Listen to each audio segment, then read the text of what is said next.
ये कहानी शुरू होती है सन 1942 से, जब जापान ने अमेरिका के पर्ल हार्बर पर अटैक किया था। और इस अटैक के बाद अमेरिका भी वर्ल्ड वॉर 2 में शामिल हो गया और वो किसी भी कीमत पर अब जापान से बदला लेना चाहता था।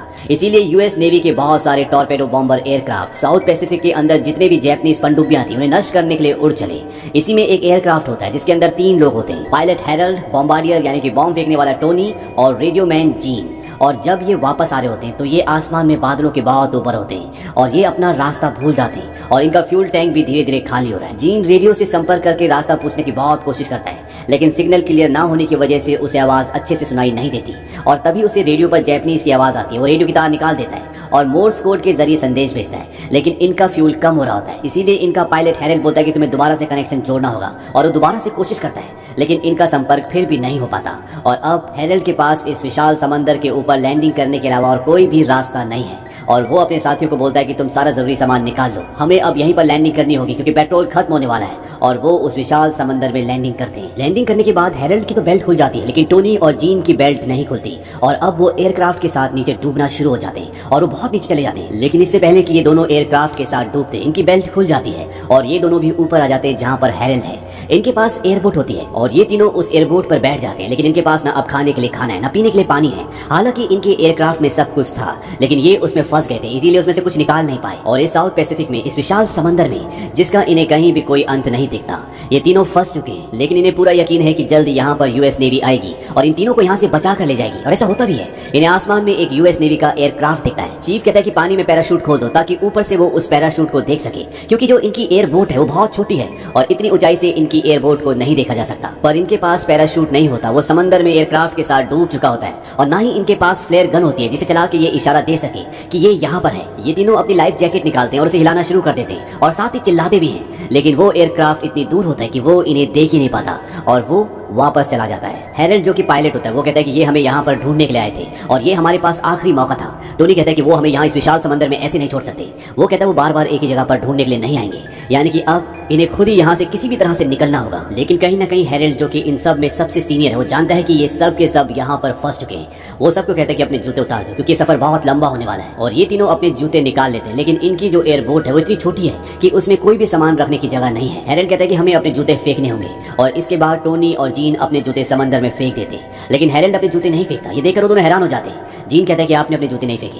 वो कहता है कि अगर हमें जमीन मिल गई तो हम में से किसी एक को चलना होगा, इसीलिए हमें एक पैर बचाना है। और इस तरह से इनका पहला दिन इस समंदर में बिना पानी के, बिना खाने के निकल जाता है। और सबसे बड़ी प्रॉब्लम ये होती है कि यहाँ पर इतनी जगह नहीं है कि ये तीनों एक साथ सो जाए, इसीलिए ये एक एक करके सोते हैं। रात को इनका चीफ जिसका नाम हैरल्ड है वो बोलता है किसी को पानी पीना है। टोनी और जीन उसे हैरानी से देखते हैं और इसके बाद हैरल्ड अपने जूते के अंदर यूरिन करता है और वो उस यूरिन को पी जाता है क्योंकि वो जानता है कि इन्हें पानी अब यहाँ पर मिलना इतना आसान नहीं है। अगली सुबह हैरल्ड इन्हें बताता है कि हम समंदर में फंस चुके हैं और हम हवाई की तरफ जा रहे हैं जो यहाँ से लगभग 1900 माइल्स दूर है और हमारे जो पीछे है वो है साउथ अमेरिका जो यहाँ से 6000 माइल्स दूर है। हैरल्ड एक पायलट है, इसीलिए उसे जगहों का, दिशाओं का अच्छा अंदाजा होता है। वो कहता है कि अगर हम इसी तरह से चलते रहे तो कुछ हफ्तों में पहुंच जाएंगे। ये सुनकर ही दोनों हैरान हो जाते हैं। टोनी कहता है कि अगर हम पहुंच भी गए तो उससे पहले ही हम भूख और प्यास से मर जाएंगे।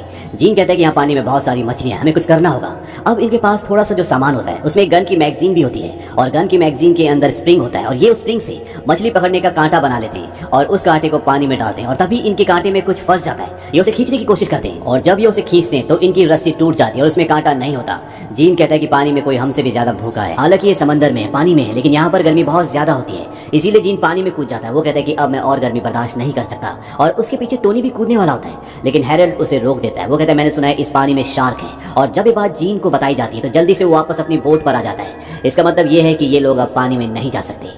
धीरे धीरे वक्त बीतता है और इन्हें आज इस बोट पर पूरे 5 दिन हो जाते हैं और 5 दिनों से ना इन्होंने पानी की एक घूंट पी है, ना ही खाने का एक निवाला खाया है और ये तीनों के तीनों बहुत कमजोर हो जाते हैं। और जब टोनी बर्दाश्त नहीं कर पाता तो वो समंदर का पानी पीने की कोशिश करता है, लेकिन हैरल्ड उसे रोक लेता है। वो कहता है कि ये पानी तुम्हारे शरीर को और भी सुखा देगा। दरअसल इन सब के यहाँ पर फंसने का सबसे बड़ा कारण ये होता है कि हैरल्ड जो कि इनका पायलट है वो वेस्ट की तरफ जा रहा होता है और वो जीन से कंफर्मेशन मांगता है कि क्या हम सही जा रहे हैं और रेडियो पर जीन को ये बताया जाता है कि तुम्हें ईस्ट जाना है और इसी वजह से रास्ता खो देते हैं और पेट्रोल खत्म होने की वजह से अब ये समंदर में फंस चुके हैं। अब अचानक से हैरल्ड को याद आता है कि उसकी शर्ट की जेब में एक पेंसिल है जिससे वो बहुत खुश हो जाता है। वो पेंसिल निकालता है। वो कहता है कि हम चार्ट बना सकते हैं जिससे हम ये पता कर सकते हैं कि हम एग्जैक्टली अभी कहाँ पर हैं। और इसके बाद वो अपनी राफ्ट पे अपनी एयरबोट पर ही एक चार्ट बनाना शुरू कर देता है। और चार्ट बनाने के बाद जब उसे अपनी स्थिति का पता चलता है तो वो कहता है कि हमें अपनी बोट को हवा के साथ बहने से रोकना होगा। और वो लाइफ जैकेट से और इनके पास जो और सामान होता है उससे एक लंगर बनाते हैं, जिससे इनकी बोट एक जगह पर स्टेबल हो जाएगी। और जब ये उसे निकालेंगे तब ये उसी दिशा में जाएंगे जिस तरफ हवा चल रही होगी, और ऐसा करने से उस तरफ जा सकते हैं जिस तरफ ये जाना चाहते हैं। ये लंगर बनाकर पानी में डाल देते हैं, जिससे इनकी बोट स्टेबल हो जाती है। और इसके बाद ये प्रेयर करते हैं, और प्रेयर करने के बाद जीन कहता है कि हमने जिंदगी में सभी काम अच्छे नहीं किए,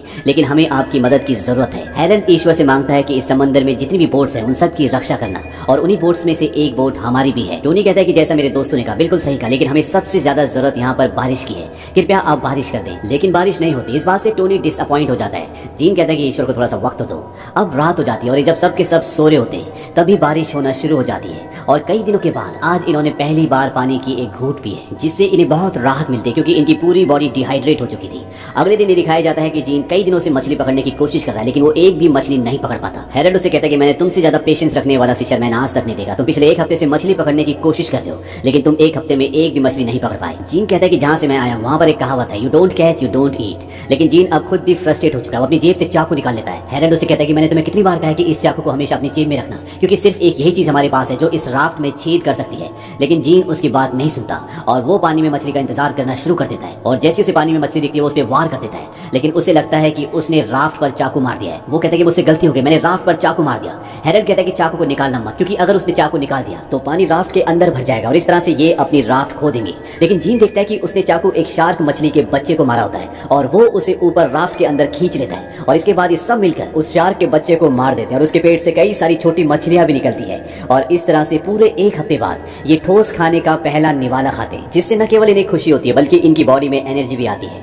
यहाँ पर जो हैरल्ड होता है वो कहता है कि मैं अब घर जाऊंगा, मेरी पत्नी मुझसे बहुत नाराज होगी। वो इन दोनों से भी पूछता है क्या तुम्हारी शादी हो गई है। दरअसल ये एक दूसरे को इतनी अच्छी तरह पर्सनली नहीं जानते। टोनी कहता है कि मेरी शादी नहीं हुई, लेकिन मेरी एक गर्लफ्रेंड है। जीन कहता है कि ना मेरी शादी हुई है ना गर्लफ्रेंड। टोनी जीन को कहता है कि तुम जब वापस जाओगे तो तुम मेरी बहन को डेट कर लेना, वो बहुत खूबसूरत है। अब जब ये बातें कर रहे होते हैं तब ये देखते हैं कि बहुत सारी शार्क्स इनकी राफ्ट के चारों तरफ घूम रही होती है। दरअसल इन्होंने जिस शार्क के बच्चे को मारकर खाया है उसका कुछ खून पानी में भी गिर गया था, जिसकी स्मेल से सारी शार्क्स यहाँ पर आ जाती हैं। लेकिन वो इनकी राफ्ट को कुछ भी नहीं करती, वो सब की सब वापस चली जाती है। दरअसल साउथ पैसिफिक शार्क्स मछलियों के लिए बहुत मशहूर है और वो कभी भी इनकी राफ्ट को गिराकर इन सबको खत्म कर सकती है। लेकिन इस बार इनकी किस्मत अच्छी होती है, इसीलिए ये बच जाती है। अब हालांकि इन्होंने खाना खा लिया, इन्हें पानी भी मिल चुका है, लेकिन जैसे जैसे दिन बीतते ये एक बार फिर से कमजोर होना शुरू हो जाते। और एक रात को जीन जब पानी के अंदर हाथ डालकर बैठा होता है तभी एक शार्क उसके हाथ पर हमला कर देती है, जिससे उसके हाथ को जख्मी कर देती है। लेकिन जीन की किस्मत अच्छी होती है कि उसके हाथ में बहुत ज्यादा चोट नहीं आई। और एक बार जीन को दिखता है कि सामने कुछ है, उसे लगता है कि सामने कोई आइलैंड है और वो टोनी को दिखाता है, लेकिन टोनी कहता है कि सामने कुछ भी नहीं है, ये सिर्फ तुम्हारा भ्रम है। यहाँ पर इन्हें अजीब अजीब से सपने भी आ रहे होते हैं। और 15वें दिन की सुबह ये दिखाया जाता है कि टोनी के हाथ में उसकी गन होती है और तभी जीन उसे धीरे से कहता है कि मुझे अपनी गन दो और बिल्कुल आवाज मत करना। टोनी उसे गन दे देता है और तभी वो देखता है कि सामने उन्हीं के राफ्ट पर एक पक्षी बैठा होता है और वहीं पर हैरल्ड भी सो रहा होता है। जीन उस पर गोली चलाता है और गोली पक्षी को लग जाती है, लेकिन वो राफ्ट से नीचे समंदर में गिर जाता है। और जब हैरल्ड देखता है कि इन्होंने एक पक्षी को निशाना बना दिया है वो समंदर में कूद जाता है, उस पक्षी तक पहुंचता है और जैसे वो उस पक्षी को उठाता है तो वो देखता है कि उसके पीछे एक शार्क आ रही होती है। अब हैरल्ड जल्दी से अपनी राफ्ट की तरफ आता है और इससे पहले कि वो शार्क करने वाला बन जाता है वो राफ्ट के ऊपर आ जाता है और वो शार्क इनकी राफ्ट के नीचे से निकल जाती है और इस तरह से हैरल्ड बच जाता है। और अब इनके पास एक बार फिर से खाना है। 15 दिन में ये दूसरी बार है जब इन्हें खाना मिला है, लेकिन जैसे जैसे दिन बीत रहे होते हैं इसका असर इनके दिमाग पर भी हो रहा होता है। इन सबको अजीब अजीब सपने आते हैं और अब इन्हें यहाँ पर 20 दिन हो जाते हैं। और जब सुबह हैरल्ड उठता है तो वो देखता है कोई भी ड्यूटी पर नहीं होता, यानी कि कोई भी हवा का रुख नहीं देख रहा। इस बात से वो गुस्सा हो जाता है। वो कहता है कि मैंने तुम्हें ऑर्डर दिए थे लेकिन तुमने मेरे ऑर्डर नहीं माने। जीन कहता है कि यहाँ पर देखने के लिए कुछ भी नहीं है और वैसे भी आज तक हमें आइलैंड तक पहुंच जाना चाहिए था, वो आइलैंड कहाँ पर है। हैरल्ड बोलता है कि मेरे दिमाग में एक रफ पिक्चर है और ये सुनकर ये दोनों हैरान हो जाते हैं। वो कहते हैं रफ पिक्चर, यानी कि हैरल्ड अभी भी श्योर नहीं है कि ये कहाँ पर है। जीन कहता है कि तुम्हारी वजह से हमें समंदर में लैंड करना पड़ा क्योंकि तुम्हें पता ही नहीं चला कि हमारा शिप कहाँ पर है। तुम हमें हमारे शिप से बहुत दूर ले आए थे जिस वजह से हम आउट ऑफ रेंज हो गए और इसीलिए हमारी उनसे बात नहीं हो पाई। और हैरल्ड भी एक्सेप्ट करता है कि जब वो ऊपर हवा में थे तो उसे नींद आ गई थी। दरअसल वो कुछ सेकंड्स के लिए सो गया था और जब उसकी आंख खुली तब तक वो बहुत दूर निकल चुके थे, वो आउट ऑफ रेंज हो चुके थे, उन्हें नहीं पता था कि वो कहाँ पर है। और पेट्रोल खत्म होने की वजह से इन्हें समंदर में लैंड करना पड़ा और अब ये तीनों यहाँ पर फंस चुके, यानी कि इस सब के पीछे गलती सिर्फ हैरल्ड की होती है और हैरल्ड को इस बात का बहुत पछतावा भी होता है। वो इन दोनों से माफी मांगता है, उसकी आंखों में आंसू होते, लेकिन अब ये कुछ नहीं कर सकते। जीन उस मैप को उठाता है जो हैरल्ड ने लाइफ बोट जैकेट के ऊपर बनाया होता है और वो कहता है कि अब यही हमें घर वापस ले जा सकता है। और तभी हैरल्ड को एक आइडिया आता है। उसके पास जो शूज होते हैं वो उन्हें जीन के चाकू से काट कर उनके सोल से 2 चप्पू बना लेता है ताकि जिस भी दिशा में जाना चाहते हैं उस दिशा में जा सके। और टोनी कहता है कि जो भी सबसे पहले आइलैंड देखेगा उसे बाकी के 2 लोग डिनर करवाएंगे, वो भी उसकी मनपसंद जगह पर। लेकिन इनकी मंजिल इतनी आसान नहीं है और कुछ और दिन बीत जाते हैं और आज इन्हें समंदर में पूरे 30 दिन हो चुके हैं। और 30 दिन के बाद इनके अंदर अब बोलने की भी हिम्मत नहीं है क्योंकि ये प्यासे हैं, ये भूखे हैं और ना ही इनके पास कोई मोटिवेशन है। अब उसी रात को बारिश होना शुरू हो जाती है जिससे इन्हें एक बार फिर से पानी मिल जाता है। लेकिन तब ये देखते हैं कि बहुत बड़ा एक तूफान भी सामने से आ रहा होता है और ये उस तूफान में फंस जाते हैं। इनकी राफ्ट उलट जाती है और टोनी जिसको तैरना नहीं आता वो भी खो जाता है। लेकिन तब ये देखते हैं कि टोनी भी राफ्ट की दूसरी तरफ होता है। ये राफ्ट को सीधा करते हैं और बड़ी मुश्किल से एक एक करके सब के सब राफ्ट के ऊपर चढ़ जाते हैं और इस तरह से ये इस भयानक तूफान से बच जाते हैं। और अगली सुबह ये दिखाया जाता है कि ये तीनों बहुत बुरी तरह से थक चुके हैं और इनके पास जो थोड़ा बहुत सामान था और रात को तूफान में समंदर में कहीं खो गया और इन्होंने भी अब मान लिया है कि ये अब बचने वाले नहीं है। ये इस राफ्ट के ऊपर एक जिंदा लाश की तरह पड़े होते हैं और इन्हें अपने घर की भी याद आ रही होती है। हैरल्ड अपनी पत्नी को याद कर रहा होता है और जीन को टोनी की बहन समंदर में बैठी हुई दिखती है। दरअसल उसको हेल्यूसिनेशन होता है। जिस तरह से टोनी ने अपनी बहन का डिस्क्रिप्शन दिया था उस हिसाब से वो उसकी इमेज को देखता है और टोनी से कहता है कि मुझे लगता है कि मुझे तुम्हारी बहन से प्यार हो गया है। टोनी कहता है कि तुम दोनों एक ग्रेट कपल बनते। हैरल्ड ये सब सुनकर बहुत दुखी होता है। वो कहता है मुझे नहीं पता था कि ये सब इस तरह से एंड होगा, मुझे माफ कर दो। दरअसल हैरल्ड अपने आप को इसके लिए गुनहगार समझ रहा होता है। लेकिन तभी टोनी बड़ी मुश्किल से बैठता है और वो कहता है कि हम बहुत दूर तक आ चुके हैं और इस तरह से हम हार नहीं मान सकते। और इसके बाद वो अपने हाथ से चप्पू चलाना शुरू कर देता है और उसे देखकर ये दोनों भी बैठ जाते हैं और वो भी ऐसे ही करते हैं। लेकिन चाहे ये अपने आप को कितना भी मोटिवेट क्यों ना कर लें, इनके शरीर में बिल्कुल भी एनर्जी नहीं होती। और 34 दिन बाद जब ये पूरी तरह से बेहाल हो चुके हैं, लगभग मर चुके हैं, इनके अंदर बात करने की भी हिम्मत नहीं है। और उसी हालत में टोनी कहता है कि मैंने सपना देखा जिसमें मैंने एक बहुत हरा खेत देखा। हैरल्ड कहता है कि ये सपना मैं 2 बार देख चुका हूँ। और इसके बाद हैरल्ड थोड़ा सा पानी समंदर का उठाकर पीना शुरू कर देता है। दरअसल उसने मान लिया है कि वो अब नहीं बचेगा। और तभी उसके सामने लेटा हुआ जीन कहता है कि मुझे सामने कुछ हरा हरा दिख रहा है। और जब ये तीनों उठकर देखते हैं तो ये एक आइलैंड होता है और इसे देखकर इन सब के अंदर एक खुशी, एक एनर्जी आ जाती है क्योंकि 34 दिन समंदर में बिताने के बाद आज ये एक छोटे से आइलैंड तक पहुंच गए और ये अपने हाथों से जोर जोर से नाव को उस तरफ धकेलना शुरू कर देते हैं। और कुछ ही पलों के बाद ये तीनों समंदर के किनारे पर पड़े होते हैं। 34 दिनों के बाद इन्होंने धरती को छुआ है जिससे इन्हें बहुत सुकून मिलता है।